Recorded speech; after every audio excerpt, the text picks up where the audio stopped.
রাজধানীতে শুরু হয়েছে ভবন নির্মাণ, কাঠের কাজ ও বৈদ্যুতিক পণ্য নিয়ে ৩ দিনের প্রদর্শনী। বসুন্ধরা আন্তর্জাতিক কনভেনশন সিটিতে গত বৃহস্পতিবার এই প্রদর্শনী শুরু হয়। চলবে শনিবার পর্যন্ত।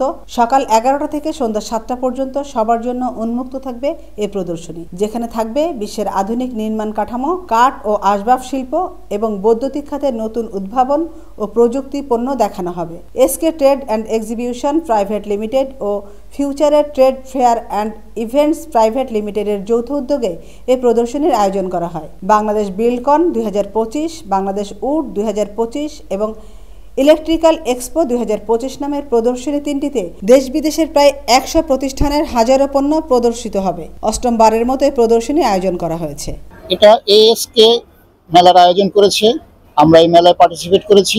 আমরা ফাইনউড লিমিটেড উডেন ফ্লোর আমরা তৈরি করতেছি এখানে, এবং এটা আমরা আমাদের ক্লায়েন্টের দ্বারে দ্বারে পৌঁছে দিচ্ছি, রেডি টু ইউজ করে দিচ্ছি। আর আমাদের প্রোডাক্টটা মোটামুটি ওয়াটার রেজিস্ট্যান্স প্রোডাক্ট, যাতে এটা পানিতে কোনো রকম অসুবিধা হচ্ছে না কারো। আর এটা আমাদের সাথে কোনো আমিনা ইসলাম, আজকের সংবাদ।